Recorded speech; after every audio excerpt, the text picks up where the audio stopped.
So welcome to Radioactive Screen, and here is Avengers Infinity War Spoiler Talk.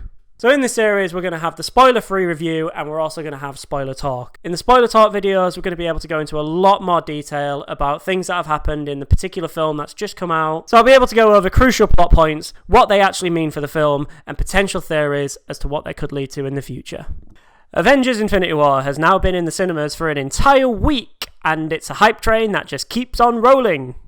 It's fair to say that it's well on its way to becoming one of the biggest films of all time, set to smash all of the box office records. It's made a shit ton of money. So hopefully you'll have already watched my spoiler-free review on Avengers Infinity War. If you haven't, well, the link will be below, or you can just go to the channel and watch it, or the Facebook page, or the Instagram page, or whatever page. But for this series, we're going to be talking all things spoilers. So if you haven't seen the film, you have to take into account there will be spoilers in this video. I mean, it literally says it in the title of the video. So, you know, don't be that guy.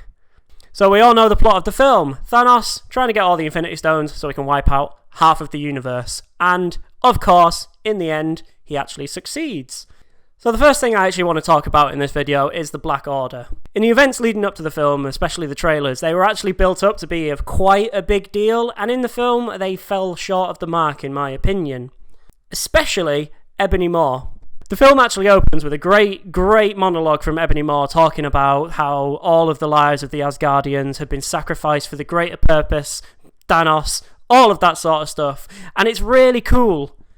It makes him out to be quite an intimidating presence, but you don't really get that for the rest of the film. He shows up, he throws a bit of things around on Earth, takes Doctor Strange, and then all of a sudden... And even his death doesn't actually seem to take a great toll on Thanos himself, who just makes a passing reference to him later on in the film to Doctor Strange. For me personally, he felt like he was criminally underused in the film. Kind of like Snoke in The Last Jedi. It's somewhere around here. And the same can be said for the rest of the Black Order themselves. Cull Obsidian, Proxima Midnight, and Corvus Glaive. You don't actually get their names mentioned in the film at all, and they felt like generic henchmen. A lot of the film actually revolves around the Time Stone, which at the beginning of the film was in the possession of Dr. Stephen Strange. The characters actually understand that Thanos is coming for the stone itself. However, Doctor Strange and Wong reveal that they have a sacred oath to protect the stone and therefore are unwilling to destroy it like Tony Stark suggests. This all leads to them actually taking the fight directly to Thanos on Titan, where they get beat down! But before they get the beat down, Doctor Strange actually uses the Time Stone to look forward in time to view all the different possibilities of the battle to come. He reveals that he saw 14 million outcomes, and they only actually end up winning one. Then after the battle happens, Thanos has stabbed Tony Stark, and Doctor Strange decides he's going to give him the Time Stone if he spares Stark's life, which kind of contradicts what he said earlier on in the film, when he said he'd happily let Stark and Peter Parker die in order to protect the Time Stone itself. So why would he actually go back on his word, especially considering he knows that once Thanos gets the stone, he's easily going to get the next stone, and then it doesn't matter anyway. It's because he had a plan. I'm pretty sure everyone had deduced from the film that they were actually following Doctor Strange's plan, because he saw one outcome where they actually could win. Why wouldn't they do that? It would make no sense for them to go, well, there's 14 million where we don't win. Should we just pick one of them? That makes sense, right? Right, guys?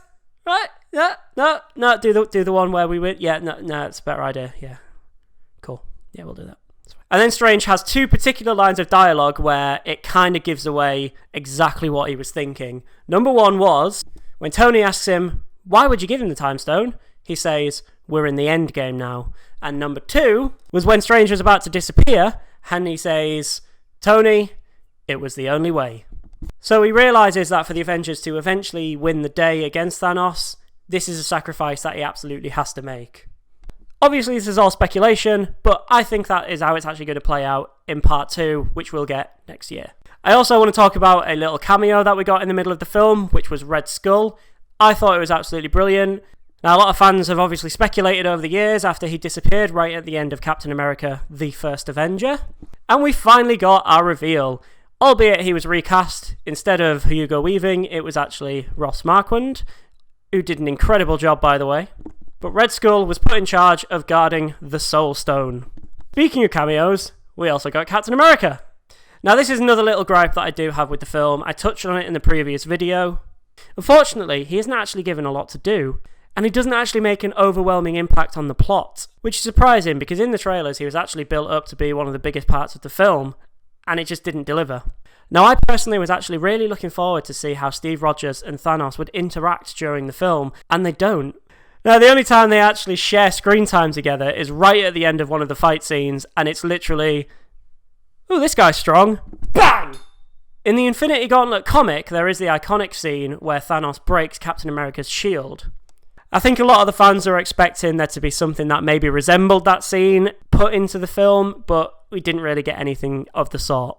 Hopefully it's something that's actually addressed in part 2, and Cap will get a bigger role. And now we come on to the big bit. Character deaths.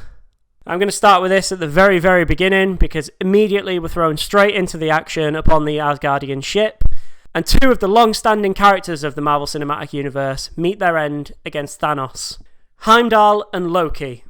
Now, I was actually really, really sad to see both of these characters go, because I really have enjoyed them throughout the series, especially Loki. Whilst the Asgardian ship's under attack, it's very possible that Heimdall was able to transport a lot of the Asgardians away from the battle to safety, including Valkyrie, which has been confirmed by Joe Russo himself that Valkyrie is actually safe, but no word yet on Korg. Now, Tom Hiddleston as Loki being a huge, huge fan favourite, especially for me as well. I think his death not only left a big impact in this film in particular, but it'll probably leave a big impact on the films to come. Now, perhaps the most surprising death in the film was actually that of Gamora of the Guardians of the Galaxy. Now, this comes at one of the most emotional parts of the film, where Thanos has to sacrifice something that he loves in order to acquire the Soul Stone. Maybe the only thing that he actually loves is his daughter Gamora. Now, it is particularly surprising because we already know that Guardians 3 has been announced, and you don't really see it working without the character of Gamora.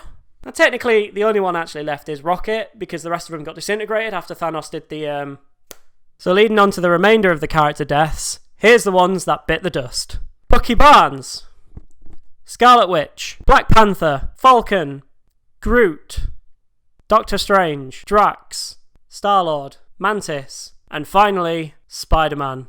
Now, for us, the audience, it probably would have actually been a lot more hard-hitting if they hadn't killed off a lot of these characters, because we already know that they've got up-and-coming movies after the events of Infinity War. Don't announce your character sequels for the ones that you actually plan on killing off. And that's it for this video. Now, if you've liked the video, please give it a like and please subscribe to the channel. If you think I've missed anything, write them in the comments below.